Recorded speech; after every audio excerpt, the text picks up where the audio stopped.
Hey there, Blazer fans, and welcome to episode 50 of The Dragon's Den, a podcast for those that bleed green and gold. Today I have a very special guest on the podcast, a former UAB football head coach from 1995 to 2006 and UAB athletic director from 2002 to 2005, Coach Watson Brown. Watson and I had a lot to talk about, so I won't keep you waiting much longer.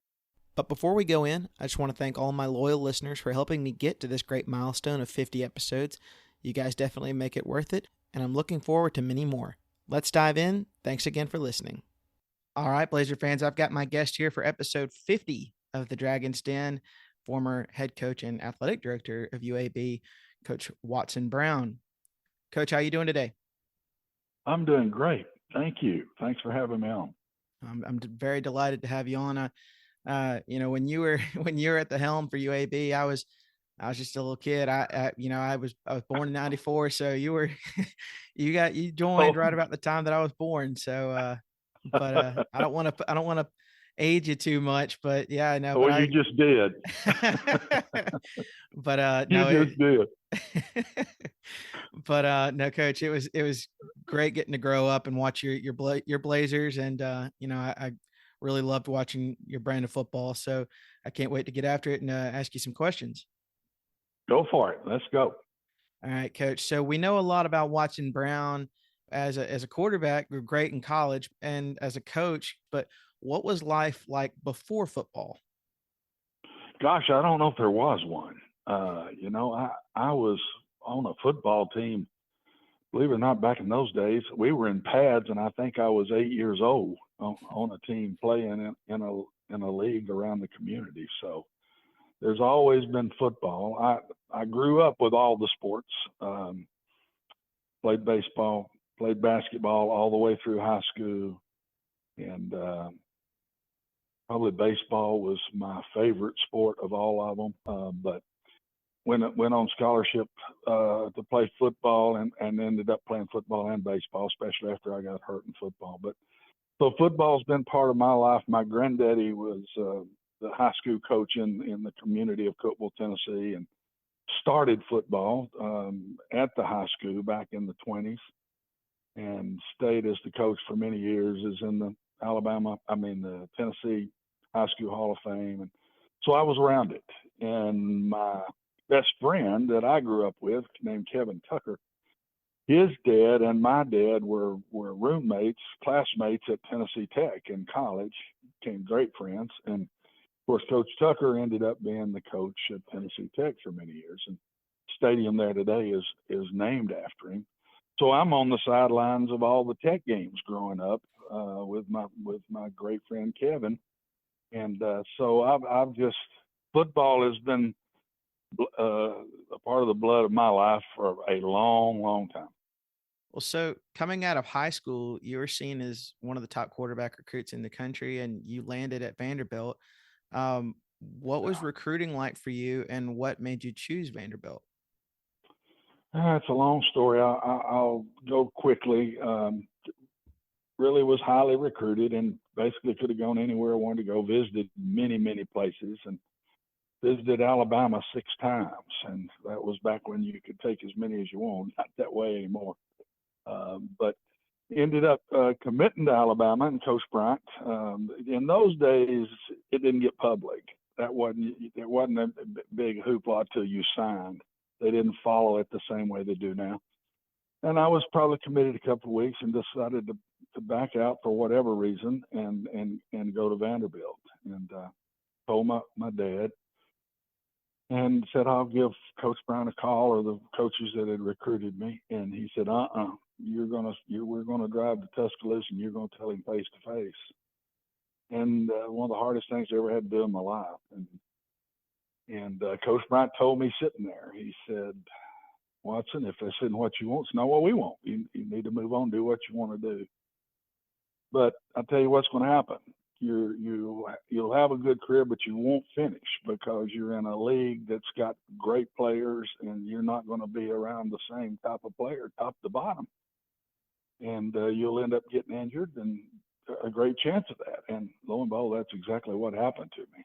And My sophomore year, freshman year, we went undefeated at Vanderbilt. My sophomore year, I start in game 2, and we play Alabama, I guess, in game 3. And that's the night we knocked them off. That don't happen very often, but we knocked Alabama off that night. And before the game, Coach Bryant used to walk the sidelines and go to the other end and warm ups and stand under a goalpost or on one of the sides of the goalpost in those days. Well, he's walking by me before the game starts, and he said, "You couldn't throw when I recruited you. You can't throw now. You'll never be able to throw." And I didn't know if he was joking with me. He didn't stop. He didn't do it. He just kept walking. Oh, and then we knock them off that night in a great game, especially for us. And in the melee, when it's over, he walked by me, gave me a big hug, and went on by. Didn't stop talk or anything, just gave me a hug. And after I got injured the next year, we went through that year, and I think we were 4-3 the rest of that season, and started out 2-0, I think, at Vanderbilt the next year, and then had a major nerve injury to a shoulder, and then tore a knee up the week later, and finished my career. But Coach Bryant, being who he is, he stuck with me, and he got me started in coaching. I was a graduate assistant under Steve Sloan, Bill Parcells, Rex Stockery, George McIntyre, some great names, and decided I wanted to coach. Coach Bryant got me the first job with Pat Dye. When I went to East Carolina with him at 23 years old. Helped me get different jobs till he passed away, and just was special to me. I don't know why he did that, but he took me under his wing. And I remember at Vanderbilt when I went back as offensive coordinator, I think in '82, and we'd had a real good season. And different people are calling to interview me as a head coach, and I'm at West Point interviewing, and the phone rings in my hotel room, and it's Ray Perkins, and Ray says, "Would you stop by the Giants here?" He was coaching with the New York Giants, and he said, "Stop by here and see me if you don't mind, before you head back to Nashville." So I go in and talk to Coach Parcells, who ended up being the head coach of the Giants. And Ray took me to supper and offered me the offensive coordinator's job. And I said, "Ray, you don't even know me. Why would you do this?" And he said, "Coach Bryant said you're the best one in the country to hire." Wow. And so he just stuck by me, and then Ray took the job. I'd ended up not going and going as head coach to the University of Cincinnati. Coach Bryant ended up passing away not long after that. And so it's one of the reasons I think he was a great coach, because he didn't just take care of his. He had other ones that he took care of too. And I'm not sure I would have been in the coaching profession without him. And Steve Sloan, as I said, was the first person I worked for as a graduate assistant. Steve had helped recruit me to go to Alabama. He was a former great player there. And he was from Tennessee, from Cleveland. So he had recruited me one of the recruiters that had recruited me to go to Alabama. So major connections that got me started in the business. And of course, I've never forgotten that. That's amazing, Coach. Well, so when you look back at your career at Vanderbilt, what were some of the other big lessons that you learned from those days? And what other big memories do you have from your time in college? Well, I just think that I can say myself, there's been 4 major things that have helped me through life and life's lessons. And we're all victims of our environment and who we're around. I've believed that my whole life. I've preached that as a coach my whole career. And my parents meant so much to me growing up and taught me so much. Learning about Jesus Christ and our Lord and Savior, and having him with me has meant so much in my life. My wife, Brenda, has been such a great piece of my life and taught me so much and helped me through different things. But the 4th thing was being an athlete, especially football, because it is the ultimate team sport. And just learning to be part of a team, learning how to compete, learning how to give great effort, learning how to get up off the ground and go again when you're knocked down. All the different things I can think back that I've had to react to through different things in my life and tough times, good times, whatever, I could relate back to my high school coach and all the tough times that he was all over me. And yet, and I wondered why. And I look back and I can say, I know exactly why he did that. And my college coach the same way. Athletes in that way are special. They're not better than anybody, but they're special if they get that opportunity to learn life's lessons the way you do. And just learning in a team sport, just learning how to fit in, still be who you are, be proud of who you are, but yet to fit in a team and put the team first and just be part of a team. Vince Lombardi once said, and I used it through my whole career, he said, winning football is individual commitment to a group effort. And what he meant by that was each individual committing, giving themselves to the group and respecting the group and carrying their load and not letting anybody down. And I've always taught that and preached that through all my teams, through all my UAB teams, through Cincinnati, through Rice, through Vanderbilt, through Tennessee Tech, through my first job at Austin Peay when I was 28 years old. I've always preached those things. But my gracious, what I learned through being an athlete and so lucky to have that opportunity. You've mentioned a lot of these head coaching jobs.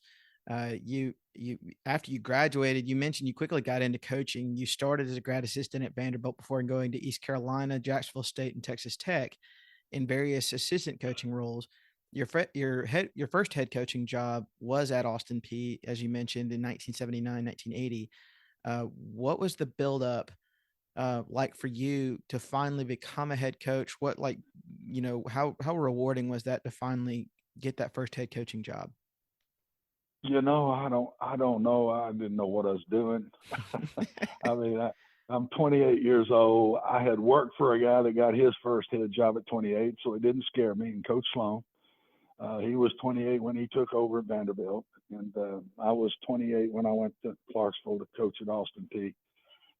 And I look back and we had two really good teams, and I don't know how. I mean, I was learning on the run, but what you do is you use things you learn from other guys you're with.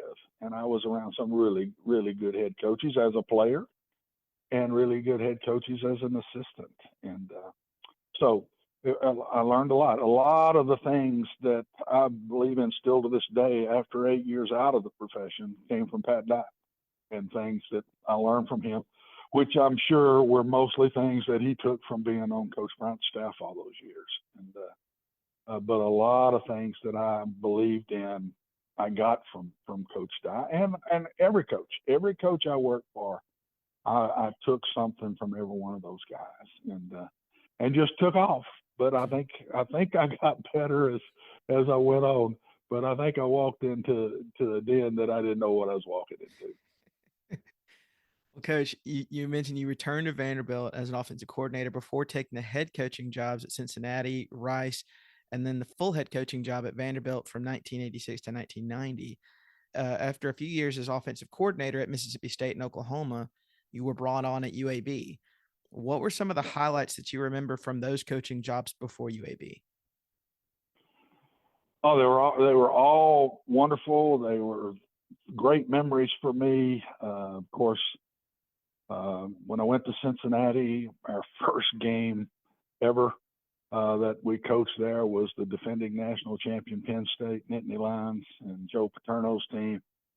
They had beaten us, I think, 66-0 the year before we got there. And we go to State College and knock them off in the first game, and what a classy place. That's what I remember. Is we go in there, it's loud, it's a wonderful place to play football, but as we're leaving and the game's over and we're leaving in our buses, all the tailgaters are clapping for us as we leave. It's just a first class place. And then we come back home the next week and we play Oklahoma State and Jimmy Johnson's team and lose in the last drive of the game. and we're in Old Nippert Stadium. We played in Riverfront in those days, where the baseball team played. Well, the Reds are they're playing for the World Series, and so we couldn't play there. They hadn't had a game at Nippert, the stadium they now redone, and it's beautiful. But we had to dress in Nippert, and we didn't expect to ever play there. So we'd bus over to Riverfront to play. Well, we couldn't that night because the Reds were playing at home. We played at Nippert. It's a packed house, and we dress in the middle of the stadium. And that was where it was. So they had to put ropes down the sides of a walkway to come down through half of the stadium now, right in the middle of the fans, to get down to the stadium to play. It's the weirdest thing I've ever seen in my life. And we only had to do that once. So we were able to play at Riverfront the rest of the time. And we got beat just barely in a very high-scoring game. And Jimmy's team went on, I think, and went 9-2 or 10-1 that year, and we're really, really good. But there was fun times there. We lost our quarterback against Florida State the next week and struggled a little bit from there. But Cincinnati was only there 1 year. Two of the guys we brought in that one little class we had, which was like just 2 months to do it in, because I went there in December, I think, are in the Hall of Fame today. Unbelievable. And but some great memories, some really good football players and the quarterback, Danny McCoy, who still has a lot of the Cincinnati records and played with the Lions for a while and got hurt and couldn't finish. Lives not far from here, so I see Danny. I recruit. He's one of the recruits in the Hall of Fame. I still see Danny a lot now, and I coached his son at Tennessee Tech, who was also a great player. So Cincinnati brings back a lot of fond memories. Looking back before you joined on at UAB, you were offensive coordinator a lot. You were head coach. What did you enjoy more, being offensive coordinator or being the head coach? Looking back on it, being an offensive coordinator, I truly enjoyed that down in the grass with players every day, working in game plans, talking with players, coaching players. I think that was really what I enjoyed the most. I was a head coach for, out of my 43 years, 32 of the years I was head coach. And 9 of the other years I was the offensive coordinator. So I was only an assistant coach twice, one at East Carolina and a year at Texas Tech. And so it was part of my life, and I've always called plays. I call plays every year except 2. 1 year at UAB, Pat Sullivan called them for us, and 1 year at Vanderbilt for me, Steve Sloan, who came back as my offensive coordinator in later years, called them 1 year. But so I always was the play caller through most of my career, and I enjoyed the head coach. But the so much of the head coach, and especially in cities, I was head coach in big cities a lot. And when you're in a city just like Birmingham, you're gone a lot. You're out raising money. You're talking to clubs. You're just not there all the time. And so I wouldn't say those were my favorite things. I knew we had to do them, but I would say the fun parts to me were always on the offensive side of the ball. Well, in 1995, you were brought on at UAB, taking over a very young program that had been led by Dr. Jim Hillier. What did you know about UAB before taking the job, and what made you choose UAB? I knew nothing. I didn't even know they were starting football. And I'm at Oklahoma, and I'm at the bowl in Arizona. I think it's called the Copper Bowl then, and we're playing BYU. And I'm getting ready to get on a bus to go to the game, and the phone rings, and it's Coach Bartow. And he said, "Would you be interested?" I said, "Coach, I don't know. I know who you are, but I don't know anything." He says, "Well, here's what we're going to do. If you're interested, we'll put you on a plane tomorrow morning early. Don't go back to Norman with the team, and we'll fly you into Birmingham." And so I did that. And I got in there late that afternoon and met everybody, met the president, spent time with Coach Bartow. There were no facilities, so you didn't have to worry about taking me around to see anything at that point. And that night they offered me the job, and I go back and spend some time with Brenda, my wife, and think it out and talk about it, and accepted it.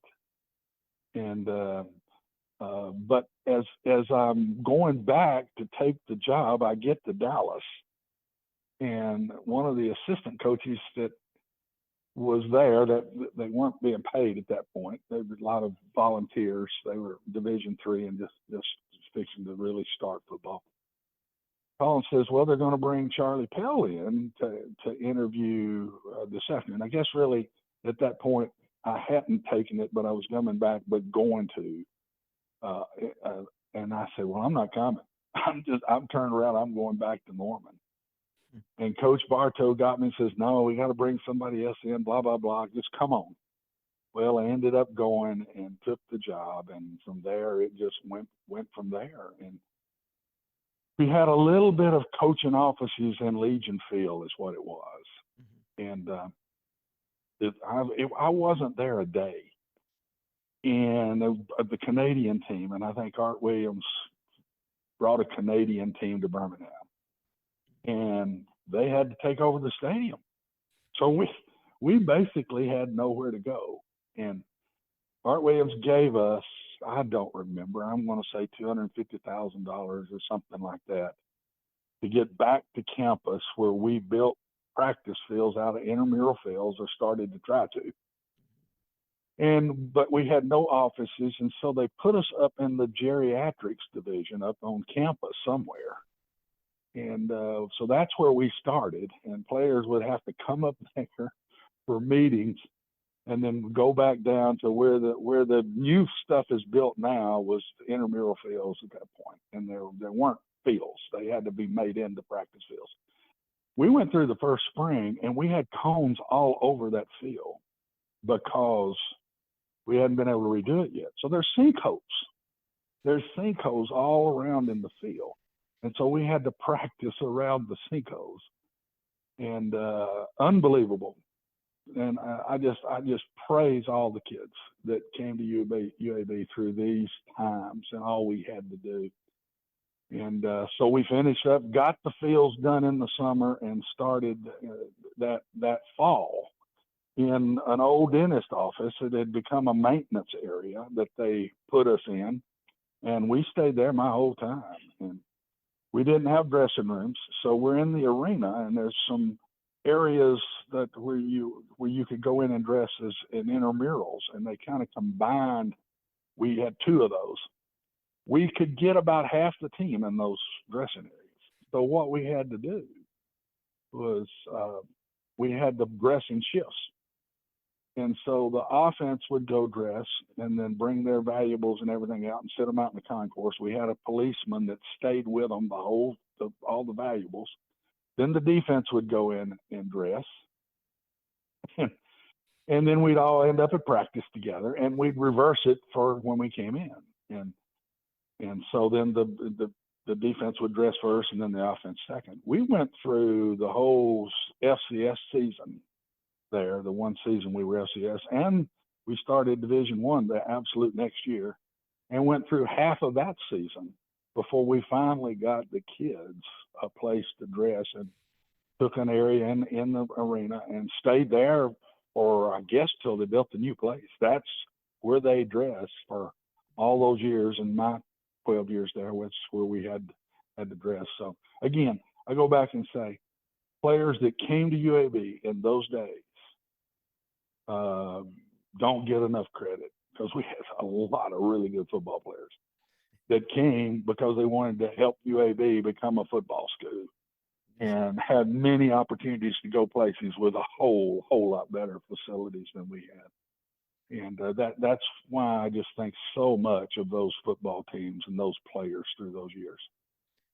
UAB went 5-6 each year for your first three seasons, and 4-7 in 1998. But you guys played in some very important games from a program perspective during that time, including the win at North Texas in 1995, which was UAB's first win over a 1A team. UAB's first game at the 1A FBS level in 1996 at Auburn. The win over Arkansas State 2 weeks later, which was the first win at the 1A level. And then you traveled back to Vanderbilt with UAB in 1996 and Vandy came away with a 31-15 win. And then of course, in 1998, the first game of the season, you guys traveled to number 3 Nebraska. What do you remember from some of these games, and what were those first seasons like as a coach at UAB? They were fantastic. We knew we were underdogs in just nearly every game in those early years, just every game. And we played so many money games because we had to have money. Mm-hmm. And so we went so many places. But man, we showed up. I'll never forget being in Lincoln, and it's halftime. It's a very close game, and we come back out at the half, and players will tell you this if you talk to any of those guys. And a guy comes up and shows me a thermometer, and it's 100 and I forget 120 something, 118, right in there on the field. Wow. And he said, "Tell your players to move around or their feet might burn." I said, "My gracious." True story. And so we finished the game.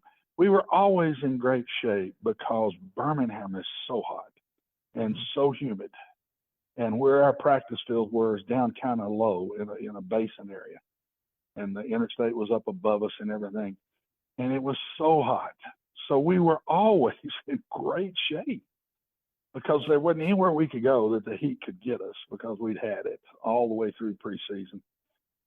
And the game ends up, and it's very close, and it ended up a couple of touchdowns or something. I don't remember, but it was much closer than that. And these were good Nebraska teams. Mm-hmm. It was still in the good Nebraska years. And they gave us a standing ovation leaving the stadium. Mm. I've never seen that before.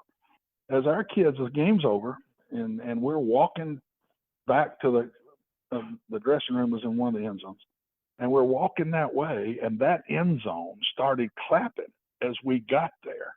And then all of a sudden, throughout the stadium, they start standing and clapping for the competition that we put out there.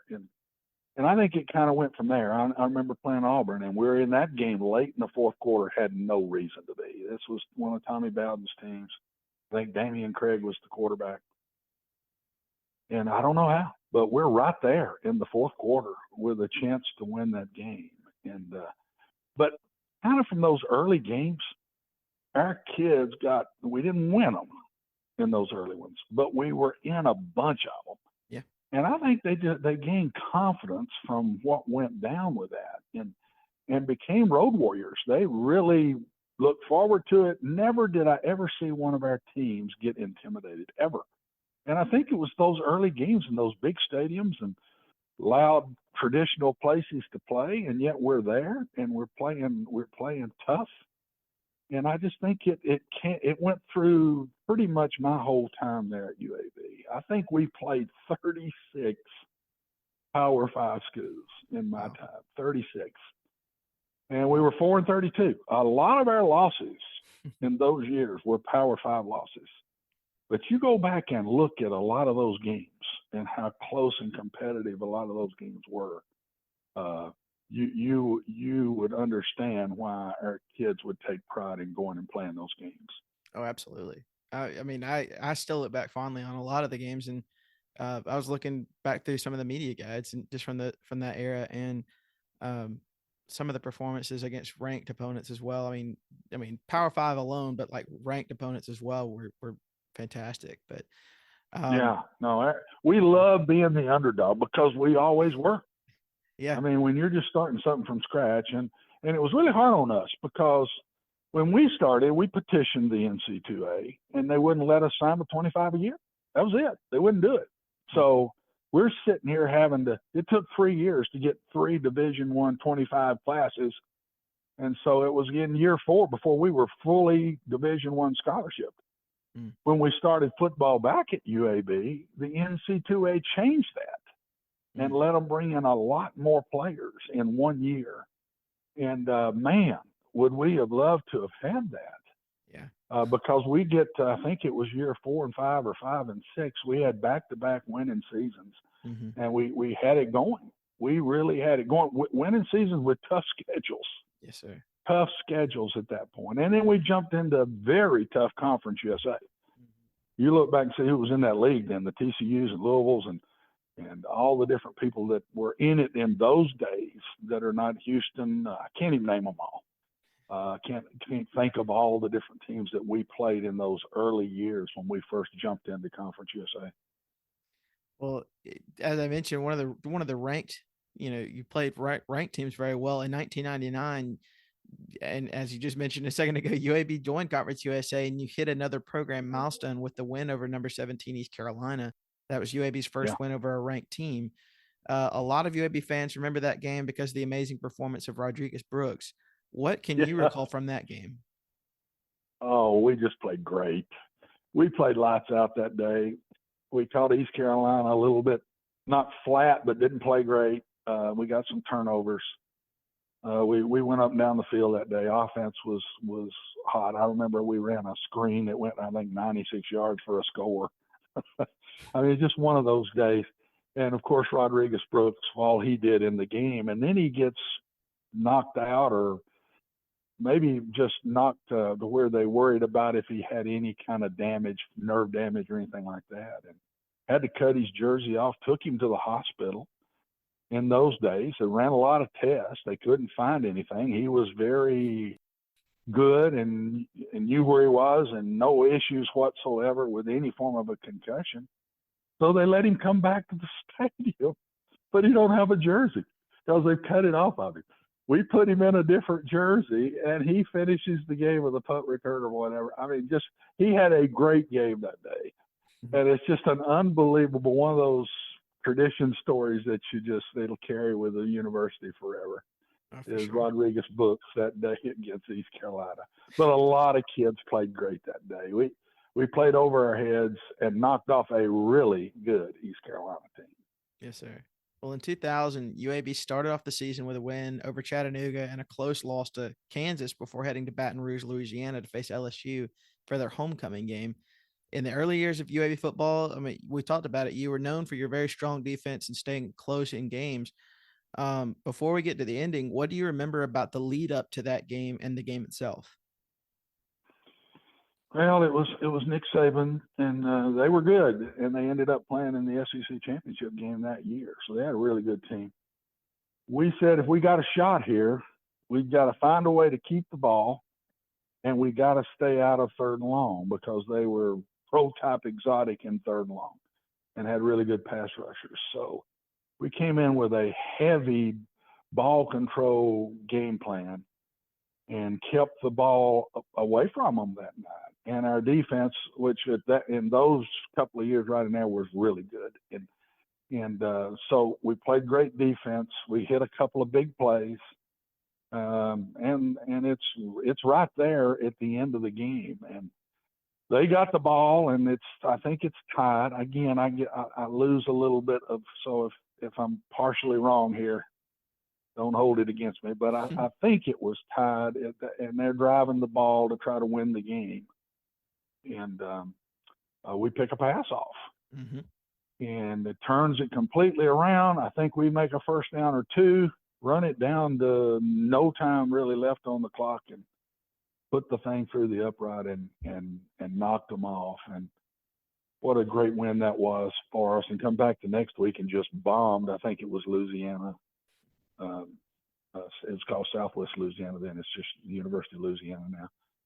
And bombed them the next week. That was a good football team. We had a lot of good players.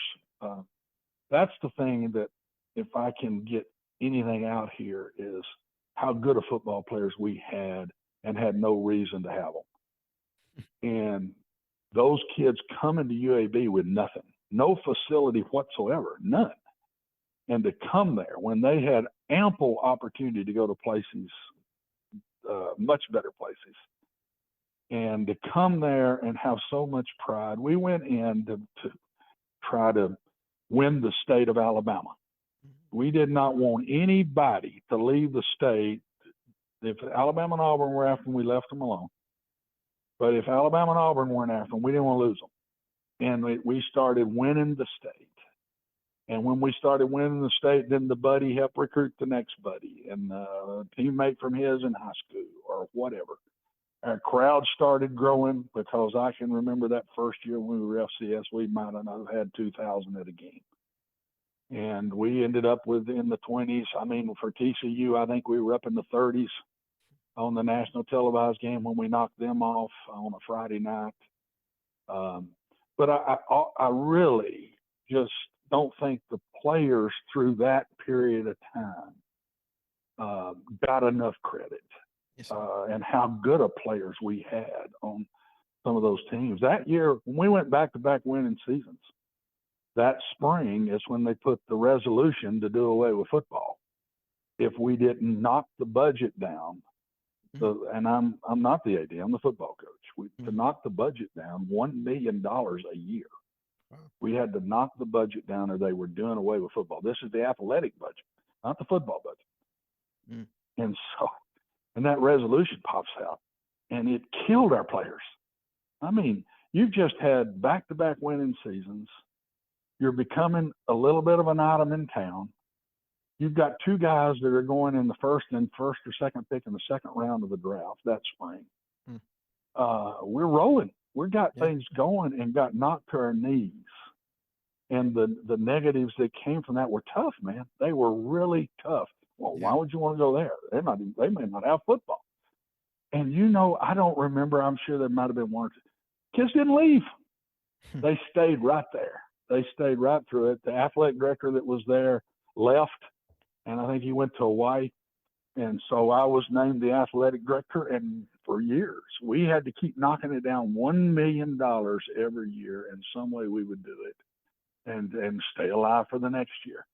But that was a killer. That was tough on our football program, tough on our kids. But man, those kids deserve to be hugged. I saw where when they dropped it later on after I left, and they did drop it, that some of those kids stayed. And I knew the feeling for them to do that. That was fantastic, because I knew what my kids had gone through to stay right there at UAB.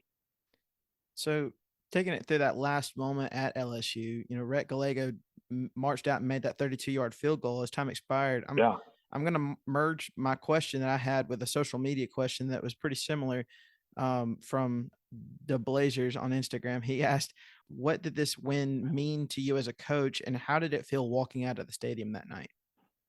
Oh, I just think it as a coach, you don't think that way. It was a lot like when I was at Cincinnati and we knocked off Penn State. But it's more program and what I knew that meant. And we had been so close. And to finally get one of those, it just meant the world, and it did. It upped the image of our program. Yes, sir. Even though we're fighting through doing away with football every year, are they going to keep it next year? Are they going to do away with it? But when you go and you do something like that, then all of a sudden that eases off. And so I'm not sure in a place like UAB that's fighting for stature that didn't even mean more than it would have at a place like Memphis or something that's been playing football forever. Mm-hmm. And so it was huge. And again, one of those nights like East Carolina, like you talked about, played fantastic and got help. LSU turned it over. Their quarterback did not play well that night. And by doing that, they keep giving us the ball, and we keep eating clock. And all of a sudden, it's fourth quarter, and it's a tight game. And when you're playing somebody you're favored by 30 over, and it's fourth quarter, then all of a sudden the heat's on that team. It's not on us. Yes, sir. And so we finally were able to pull one of those off. As you mentioned, 2000 and 2001 were those first winning seasons at UAB, going 7-4 and 6-5 respectively. By this point, you mentioned a couple of the Conference USA opponents, but by that point you had gotten a pretty good lay of the land in Conference USA, and you found that your teams were very competitive in that league. What was it like going against these old Conference USA foes like Memphis, Houston, Louisville, and Southern Miss? Yeah, TCU. We had great games with TCU. We were there. I mean, we were always in the games. Always. We always had a chance to win and won our share. A lot more than people might have thought we would. I remember the first year we were in Conference USA, we can't compete for the championship because we were first coming in. I think we went 4-2 that year. And our first conference game was Houston at home and knocked them off. That's what I say. So much was done through that time that it's easy to go back now and forget and not remember all of it. But I just hope, pray some way that we can praise those kids through those years that played in those games and so many great competitive football games. It was tough.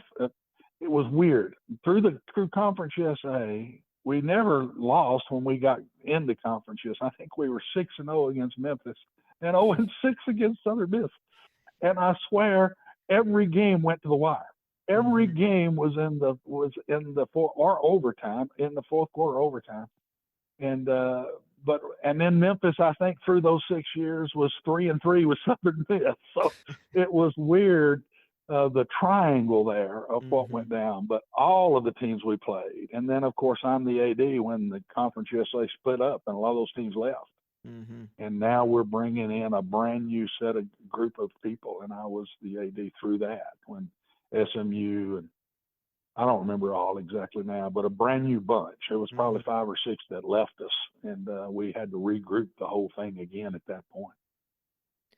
Well, so fast forward to 2004, UAB starts off the year with a dominating win over Baylor, and you had a 3-1 start heading into Starkville, Mississippi, another school that you're familiar with, Mississippi State. UAB came away with a win, 27-13. What was that win like? Oh, we dominated them. That game wasn't close. Honestly, it was, and I'm not saying that. I'm telling you, that game wasn't close. LSU was close, and we're lucky to win. We dominated Mississippi State. It could have been worse. We really put it on them that day. And Darryl Hackney, Roddy White, and all of them. I mean, that was a good football team. And honestly, I thought when I left the field, we have a better team. We're better than Mississippi State here when we did that. And it's just the way I felt that day. I didn't get to feel that very often. I remember when Hack hits a bomb against Baylor to win the first time we go to Baylor, and one of our few Power 5 wins when we're at Baylor and win late. And Hack had hurt his knee the series prior and went back out there and limping and hits a bomb for a touchdown to win. They come to us the next year and we beat the fool out of them. I mean, we had our players out middle of the third quarter. It was so bad. I think it was 50-something to nothing or 6. And so there were Power 5 teams that we dominated ourselves. Well, UAB fought hard to a bowl-eligible record in 2004, and you earned your first ever bowl appearance facing Hawaii in the Hawaii Bowl. What was that trip like for the team, and take us through the game in your eyes? Well, the program had been disappointed. We had a couple of more bowl teams that didn't get to go, didn't get picked. And in those days, you didn't have near the number of bowls. So I understood it. But we didn't get taken down the Mobile Bowl, and East Carolina did, and we had beaten East Carolina. Wow. So that one bothered us a little bit, but we understood it. And so I think when we then got bowl eligible again and we finally got taken to a bowl, and I knew we didn't have the great crowd support and all the things that the bowls would want, and didn't have the image. We were getting it. But getting to go to Hawaii, I think we couldn't have picked a better place to go, my gosh. And for the kids to go for their first bowl, now we played the great Hawaii team, June Jones team with Timmy Chang, who still holds all those records. And that was his last game at Hawaii. So it was a really good team, but we played them tight the whole way and had a chance to win the game. But that was just such a neat deal, and came back with a positive feel about it, and thought we would be good the next year. But that team was a really good team, and we had lost some close games, even in that 7-4. It could have been better. It really could. We lost to Tulane in a mud bowl, and it was a hot mud bowl, and in their old stadium, not in the dome. And I think it was 59-56. I mean, there's points being scored everywhere. It was a great football game. We ended up getting beat, but we beat Army to get to 7 at West Point, and so it was just a great trip. We got to stay longer because it's in Hawaii and it takes a while to get there. But the kids were first class the whole week and took care of themselves and represented UAB well, and played in that bowl game really, really well. And it's still the first bowl in the UAB history right there. Well, 2005, 2006, UAB competed well with big opponents, like we mentioned. You lost by 7 to number 3 Tennessee and number 5 Oklahoma before your time at UAB came to a close. You left behind a legacy as a trailblazer for the program through your work on and off the field. That included taking over as athletic director from 2002 to 2005, as you mentioned. What were those last few years in Birmingham like for you as a coach and athletic director? Disappointing. The year after I was AD when we went to Hawaii and coach, and then the next year we underachieved a little bit. I thought we lost a lot of close games that we could have won, and I thought it was a good football team, and didn't get bowl eligible.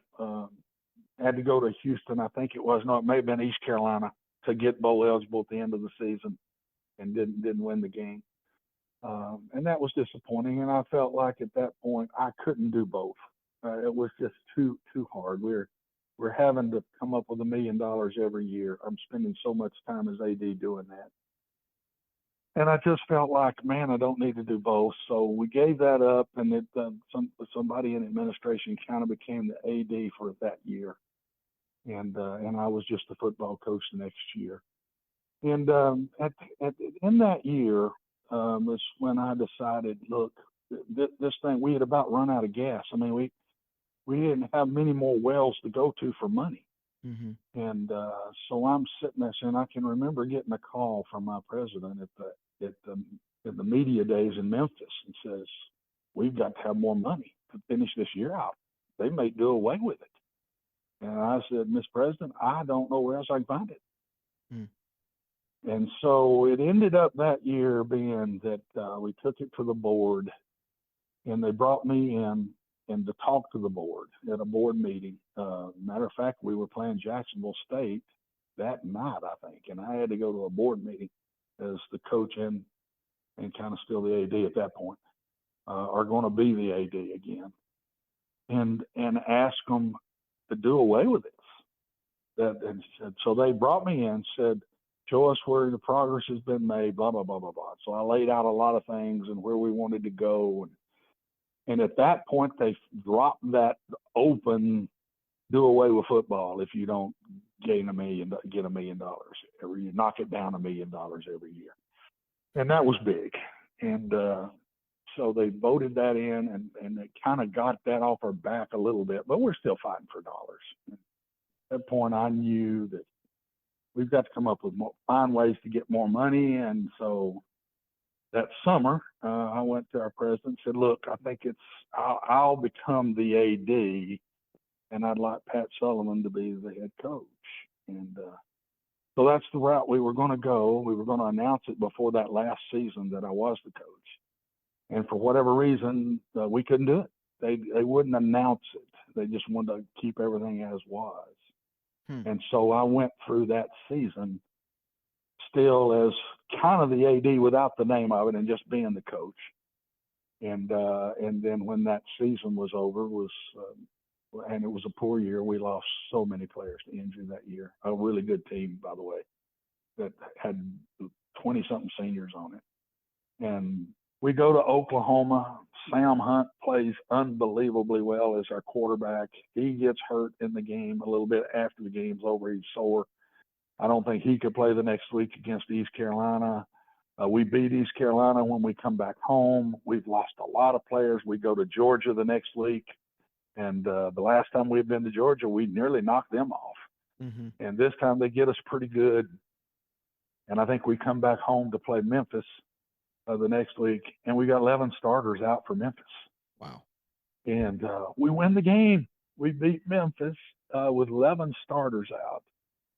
And then the next week we got to go to Rice, and we lose on a Hail Mary last play deal. And so the team was just devastated, and I think we lost 26 starters throughout that year. Wow. It was a really hard year, and a lot of them for the season. So it was unbelievable, and so that's the way we finished that year, and that was a disappointing year. So, Coach, I'm going to merge my next question I've got with another social media question from C.A. Evans on Instagram. He asked, how was Pat Sullivan as your offensive coordinator?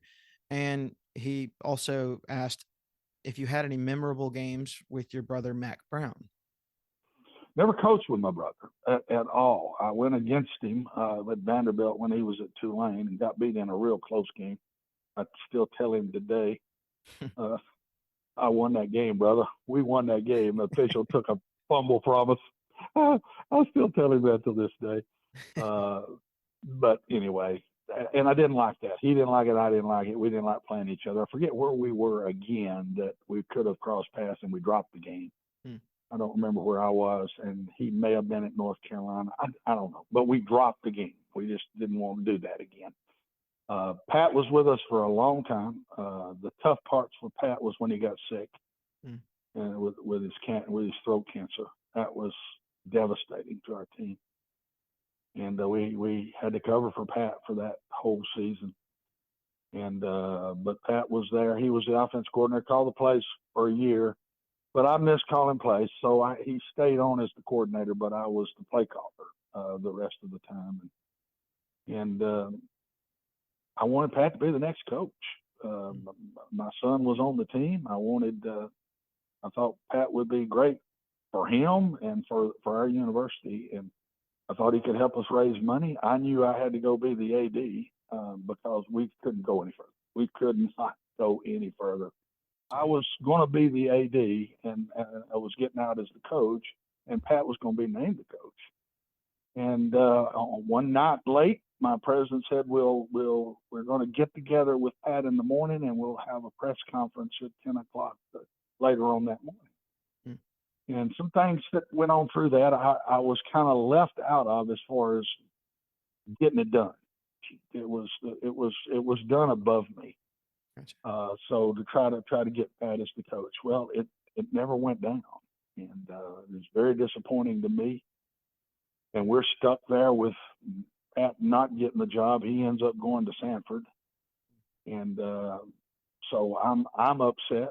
Don't know what went down. Begged if I could just go talk to the board myself to try to get this pulled off, and that never happened.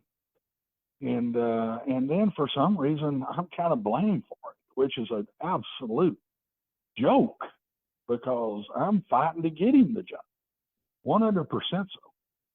And I end up leaving and going to Tennessee Tech, which was my hometown and where I was from. And so it was tough, and I was just so very disappointed.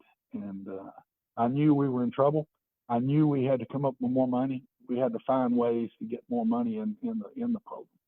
And that's the reason I was going to just become the AD and not do both and not just be the football coach, because I thought I could do more for us by being the athletic director. And I thought Pat would be one so well known in the state that he could also help us raise money and to get the program going. So I left. Pat left. He went to Sanford. I went to Tennessee Tech. And it kind of ended that way. But the way it ended isn't the way it was. Pat Sullivan all the way. He was the only guy I ever talked about being the coach, period. And it just never took place. And then a few years later, they end up doing away with football. UAB has meant the world to me. It's still one of my favorite schools of all time. When you start something from scratch and take it up to a certain level, it just means so much to you. All the administrators that I worked with there were unbelievable. They weren't paid hardly anything. They're a bunch of young people in the athletic department. All of them ended up being highly successful and moving on. What a great group of administrators and what a great group of coaches and players through that time. Just to suck your guts up, a lot against you every day, telling you you're not going to have a program, not having any form of facility, and for all of the people to hang through all that and to keep a program proud and of who it was, I can't tell you what that meant to me through those 12 years to be head coach, AD, head coach, AD, whatever, and some great friends and things that I remember, just so many positive things that I remember about UAB. It's still my school. I still love the place. I see every score every week. I pull for them hard every week. There's a lot of blood that went down in those 12 years at UAB. Well, Coach, you mentioned a lot of great coaches, a lot of great players, and I could sit here for hours and name off several more. But I'm going to keep it short and just ask, what are some of your favorite memories of certain players at UAB and some of your best relationships with coaches you had while you were at the helm in Birmingham? Oh, I hate to even pick players. There were all of them. I mean, some of the great players you always remember, the Roddy Whites, the Daryl Hackneys, all the different running backs that we had. We had a stable, Corey White, Jagiel Duggar. Gosh, I can't even name them all. I just can't get them out of my mouth. Robert Davis, there were a bunch of them. Different quarterbacks that played there. Daryl Hackney and all the records he set and how much fun he watched. I'll never forget that play on national television when we just dominated TCU and Gary Patterson's team that night when he stiff-armed that guy going up the sidelines. It was one of those top 10 highlight plays of all time. I mean, that play itself. But so many players, all the players. I don't even want to pick any out, really. But great coaches. Bill Clay was our defensive coordinator forever, one of the best of all time, in my opinion. Larry Vanderhayden. I don't know how I got coaches that I got there because we sure weren't paying them anything. And Rick Christophel, who ends up with the Tampa Bay Bucks and tight end coach of the Bucks and wins a Super Bowl. Larry Vanderhayden, as I said, one of the all-time great offensive line coaches. John Neal, who coached at Oregon for 10, 15 years as their secondary coach. After he left me, George Pugh. We all have George Pugh stories. All the players will have George Pugh. Ever talk to any players, ask them about George, and they'll have a story. But a fantastic coach, Pat Sullivan. I can't name them all. I mean, it's people that came there, something brought them there. I don't know what it was. I don't know if it was just the challenge of it. I don't know if it was the chemistry around UAB and in that city and how everybody pulled together within that department. Coach Bartow had a lot of great people there, and just the way the administration and all of the athletic administrators were with the team and everybody pulling together. You just didn't have any of that one talking about this one or not pulling his load. I'm not sure all of that is what brought some of the great coaches and players to come, because they felt something special when they'd come in, and they'd come in on a visit from recruiting or whatever. Eddie Freeman, Brian Thomas. I said Roddy White. I mean, we had so many. I think there was one year with 2 years in a row on defense. We were in the top 10 in the country in total defense. 2 years in a row. Top 10 in the country, not Conference USA. And I think that one of those two teams, or maybe it was a combination of those two teams, all 11 of those players went to camps. All 11 players on defense went to NFL camps. They weren't all drafted, but they were all in a camp and had a chance to make a team. And so I just can't tell you how many great players we had, and I love them, and I'm so proud of all of them. I'm not a social media guy, so I don't get to talk to all of them a lot, but I try my best to keep up with them. And they were all winners. They're winners in what they're doing now. We got high school football coaches that were on those teams scattered all through Alabama right now. There's tons of them that ended up being high school coaches in the state of Alabama and representing UAB still to this day. Well, Coach, you mentioned the challenge. Looking back on your career, you coached at a lot of schools that many people in today's college football landscape would consider undesirable or bottom feeder programs. What was it about coaching at these schools that you found so rewarding? My wife, God bless her, she said, "You ain't nothing but an underdog." That's what she said. She said, "You got a chance. You're going to Alabama. You back out and you go to Vanderbilt, which is struggling to make it at that point." And that proved right there, you're an underdog. And I guess those type jobs just got my attention. I don't know. I can remember this. I'll tell it on my wife. We're at UAB and we're leaving, and that was tough. that was tough. We didn't want to leave. Mm-hmm. We just felt like it was just at that point it was the best thing to do. And so we go to Tennessee Tech and go to the press conference, and we're going through the facility at Tennessee Tech, and this isn't a knock on Tennessee Tech at all. I don't mean it that way, but we're going through the facility. The AD is walking. I hadn't seen the facilities in a long time. I'd been through them before, but it's been a long time. Mm-hmm. And so we're walking through them, and my wife was with the ADs walking down the hall. And she says, and they're not the facilities. We had to redo an area we were going into when we got there. And she says, "Honey, you've done it again." So I love her to death. She's been an unbelievable coach's wife and stuck with me through all of these years. I moved her 13 times, way too many, especially the early years. The latter years I stayed at UAB quite a while and at Tennessee Tech for, I think UAB was 12 and Tennessee Tech 8. And but so many memories that I can't even tell you. I'm just so proud. Mm-hmm. I'm so proud of my time at all of those schools. We figured it up one time after I retired here. We went back and went through all the schedules. I think we were underdogs in 85% of the games I coached. Wow. 85% of the games I coached in, we were underdogs in the game. So we played a lot of those. I think I told you we played, I think I'm right, it was 36 Power Fives, and we're 4-32. So that's a lot of our losses right there. Mm-hmm. But they were losses. But you go back and watch those games and watch our kids, and you winning's winning.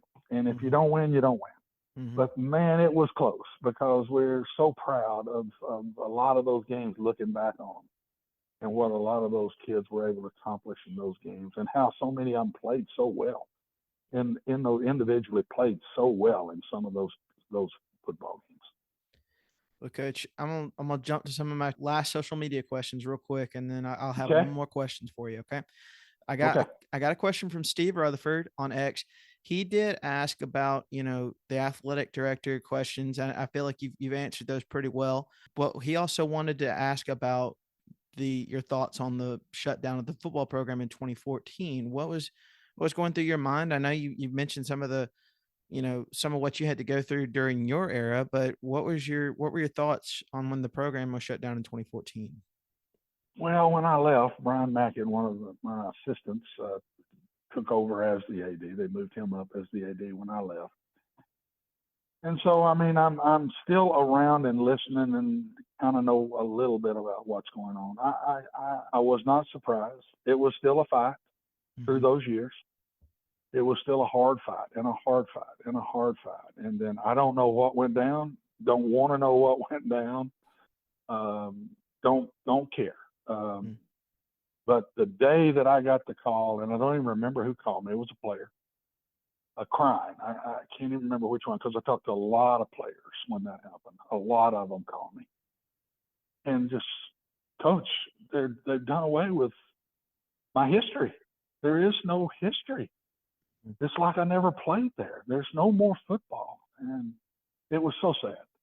It was so sad through those times. And yet I knew there was a chance it was going to happen because I fought it from after my first 5 years. I fought it every year I was there. So the next 7 years, that was a fight every single day that we were there, every single day. But it didn't affect the players. They just keep going. Yeah. Well, we don't get new uniforms this year. Well, we'll wear what we wore last. No big deal. Let's go. I mean, just stuff like that. And so when it did, it was really a sad moment. And I'll have to admit, I had tears in my eyes. It really affected me. I do love the place dearly. As much as any place since the 6 that I was head coach. I love the place. And then I was so proud when they brought it back. Man, that was such a neat thing. Proud of the city. And I'd been in that city begging to help every way you can. I think, though, when it's still there, they're going to keep it. They're not going to do away with it. And I think the shock of it, when they did away with it, then the city said, okay, we got to get involved here and help this. And that's what went down. I'm very proud of that, from the mayor through everybody in that whole community to bring it back and to build the facility they have now. I came back for a practice when Bill was there, and I came back and spoke at a function for him, and then another trip down. I came back and watched them practice, and the new facility was about done. He took me through that. Man, was I proud. I mean, it was things that I envisioned that we just could not get to, and to get that done. There's no reason. UAB is there. They've got everything they need with facility, and now they can be a competitor and compete and have a chance to win in the conference and in the conference they're in now. That's just fantastic that it's gotten to that point. And Bill did a great job in bringing it back. And I was in the league with Bill. I was at Tennessee Tech coaching when Bill was at Jacksonville State, and it came in. And I knew Bill really, really well because I recruited so many of his kids. Some of our best players were from Prattville High School. Wow. That Bill was coaching when we'd go in there to watch them practice and recruit a lot of his kids that were at UAB. And so I knew Bill for a long time, and he did a great job. And sorry he had to get out. I'm just praying that they'll get it going, and I think they will because the pieces are there. Well, Coach, next question I got is from Matt Joseph 2770 on X. He asked, would you like to be the head coach of UAB today with what UAB has now? Well, of course, but at the same time, I'm 74 years old. It's a different world to me now. Mm-hmm. But you know what? I truly am so proud of my time there, mm-hmm. and what we had to go through, even to get it to the point. We go from starting Division I football with not even 50 football players on scholarship yet. Mm-hmm. That first year, I think we got as high as 23 in the country.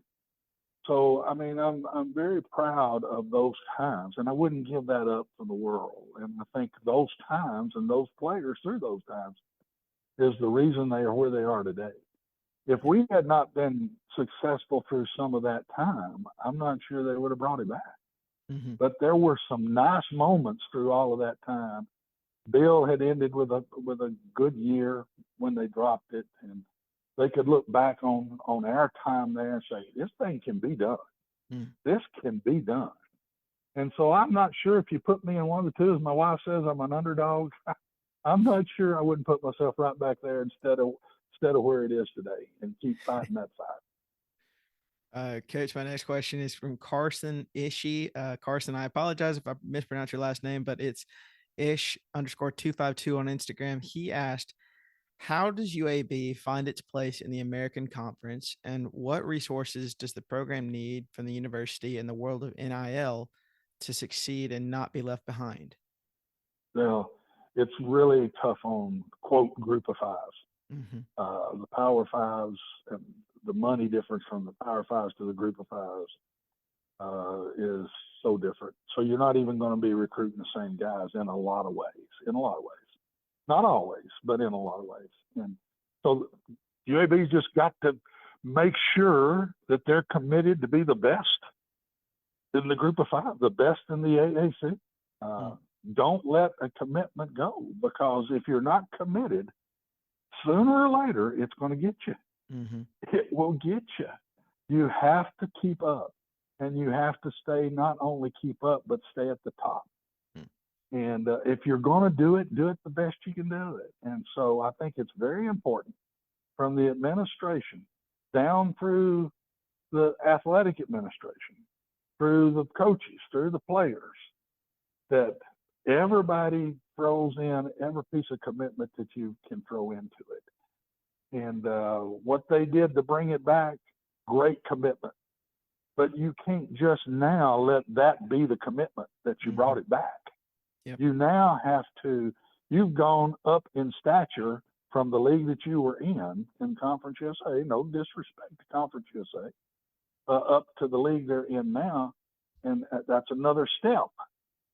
And a lot of those schools in that conference are spending money and doing the things you got to do. UAB is, don't just put it on the coach. Don't do it. Mm-hmm. Make the commitments you've got to make to keep that program where it needs to be. Coach, I got two more questions, and they're from your former players.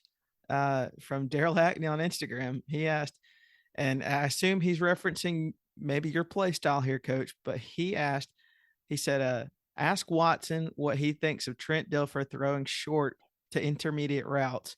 Where are the deep balls that put points on the board and scare defenses with wide receivers that can stretch the field and a QB that can unload the clip? Where are the deep throws and route combinations? Oh, that's the mad bomber right there. That's the mad bomber. Darryl could throw it a mile. I'm telling you, I've never seen anybody get deep enough that he couldn't still overthrow him. He had such a gun. He had one of the strongest arms of anybody ever coached.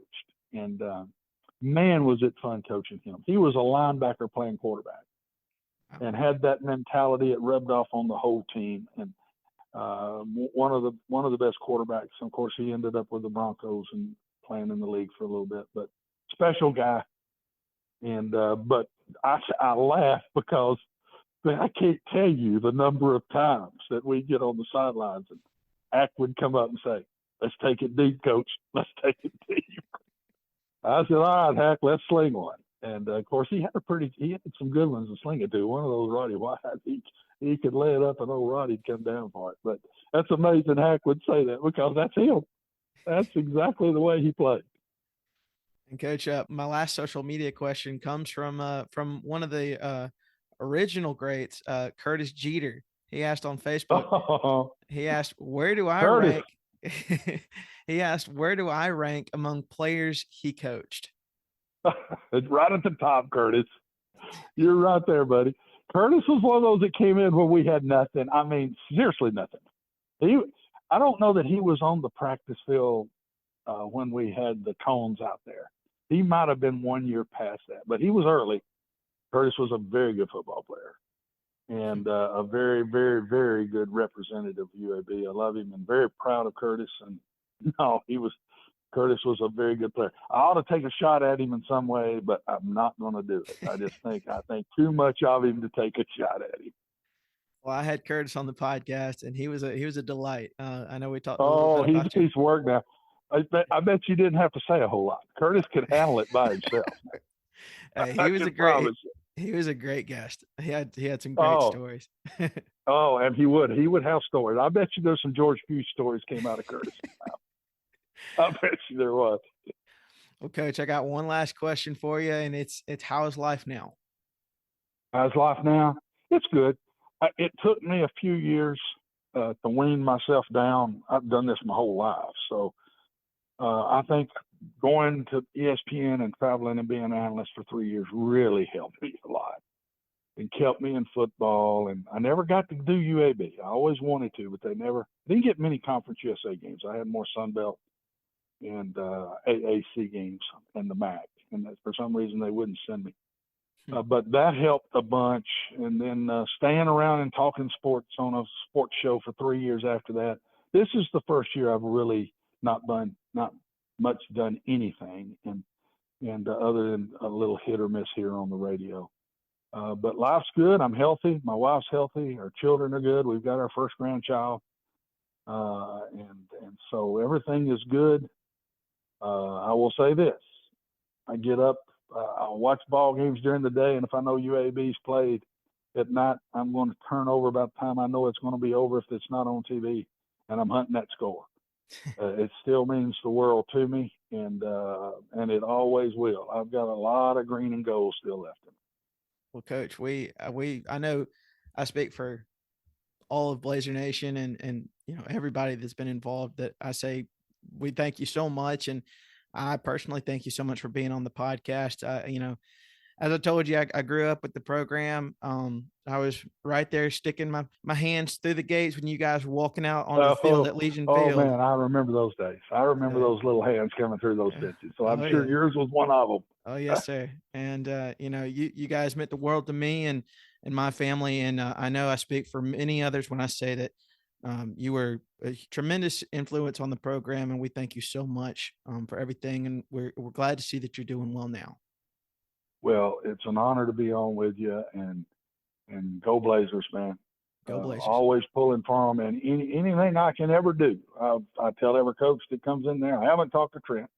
I don't know Trent at all, but I told Bill that when he brought it back. Anything I can ever do, don't be afraid to pick up a phone and do. But if I would pass anything on, any opportunity to praise the players through those years, those tough years right there, and all the years, but really at least through my time, I can't tell you how many class guys came through that program and have been successes since then, and what they have done in representing UAB. Always give them a hug and let them know how much they meant to the program. Thank you so much, Coach. Go Blazers. Go Blazers. Thank you. All right. I want to thank Coach Watson Brown again for sharing his time and his stories with me and the Blazer faithful. I think there's a newfound appreciation for just all that goes on behind the scenes in the athletic department, administration, and so on. Coach, you were and are a great advocate for UAB, and I thank you so much for all you did. And once again, I want to thank my listeners for tuning in. Be on the lookout for my guest announcement for episode 51. And if you aren't already, be sure to check out my social media channels at Dragons Den EFEL on Facebook, X, and Instagram with game day updates, podcast info, and more all around UAB sports. Hope you enjoyed episode 50. Good night, and go Blazers.